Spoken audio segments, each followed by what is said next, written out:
I finished this carving, but when I was done, I thought it might be neat to maybe add a scroll saw sort of element to it. So my plan here is to cut out this vine. We'll cut the area out around this vine there so that when I'm done, all this will be cleared out. Everywhere there's an X will be cut out. This will be textured down here. And then all you'll have is the vine, going behind, excuse me, going behind the flower. So we'll see. First thing I'm going to do is start carving. I'm going to carve the vine and the leaves, get that done. And then I will drill a hole everywhere, well, in every area where I have it X'd out, and then cut that out. And we'll go from there. And hopefully none of the vine breaks as I'm doing that. So we'll see how this goes.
So now that I have the basic shape blocked out of the vine and the leaves, and I got a little bit of detail on the leaves. I'm going to cut this outside area off all around there, and then I'll drill a hole in here and get rid of this section, and then these smaller sections I'm not sure yet. I'm either gonna drill holes there too and cut that out with the scroll saw, or I'll just use a burr and cut that part out. We'll see.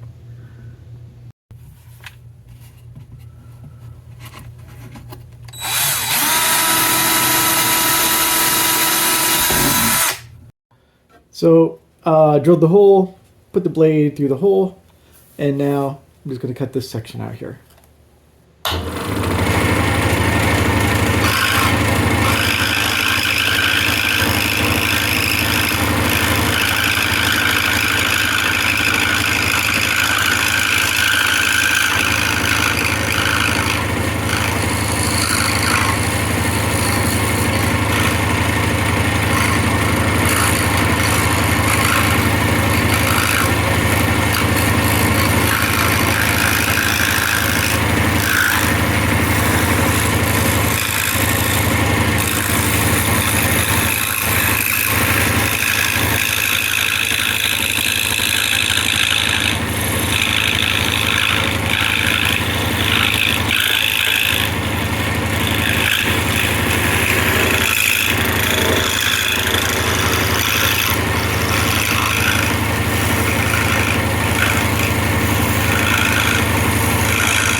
So got that piece cut out. Kind of neat, I think. I can start to get an idea of what it's going to look like when I take some of these other sections out there. And anyway, it'll be something different. We'll see how it looks when it's done. All right, so we're getting there. I wasn't sure about whether to cut the outside off first before cutting these inside pieces. Not sure if it'll really make a difference. What I was concerned about was just things breaking, you know. So what's going to be more stable? What's going to cause the most sort of pressure or cause the greatest chance of breaking while I'm cutting it? And I wanted to keep it, you know, whatever's going to cause the most, whatever's going to create the greatest chance of breaking something. I kind of wanted to, you know, do things accordingly, if that makes sense. So, all right, I think that's it for today. We'll cut the rest of these parts out, the little pieces out, probably later. So I used the scroll saw to remove this area here, and I used this burr here to remove this area down here. The challenge either way is not damaging the the carving that's already been done, like these leaves here, and of course these. But which is better? I don't really know for sure. It's kind of easier. It's quicker, I guess, in a way, to use the scroll saw, but a little bit more control. Like, well, maybe a little more control using the burr. So anyway, I'm gonna go ahead and use this to remove this area right in here, because I do think the smaller the area, uh, the better it is just to use something like this. I don't know what you call this kind of burr, but so yeah, I'll go ahead and pop this little piece out right now.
So yeah, as you can see, I just flipped it over, and and I'm going to use these lines here that I already cut through as a guide to go through from the back. Again, the idea is to be careful to make sure you don't poke through and damage, you know, the flower or the leaf or something like that.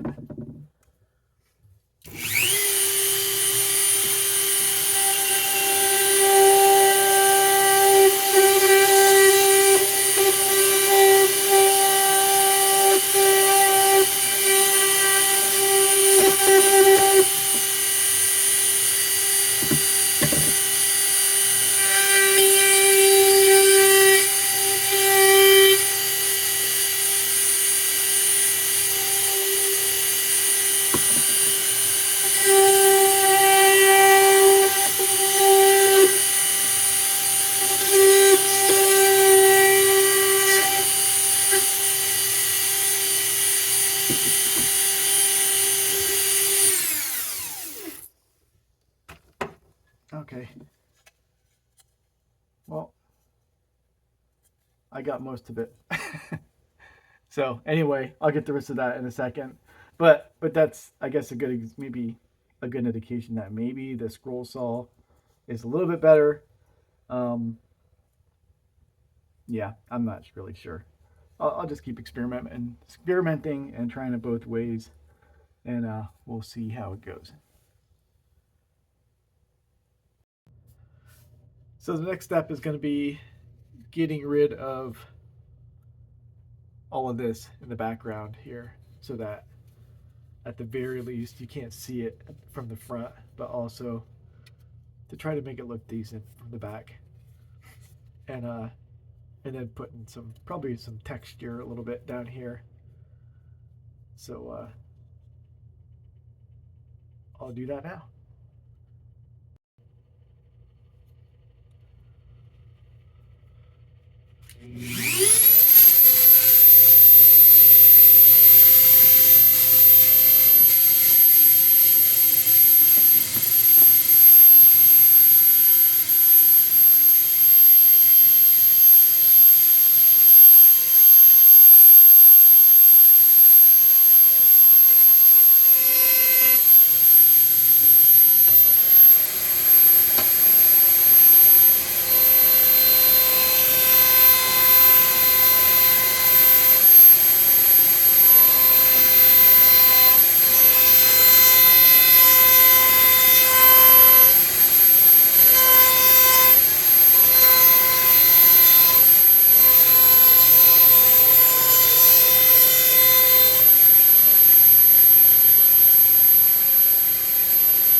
Another challenge that I've found doing this type of thing where there's some scroll saw resulting in some delicate parts.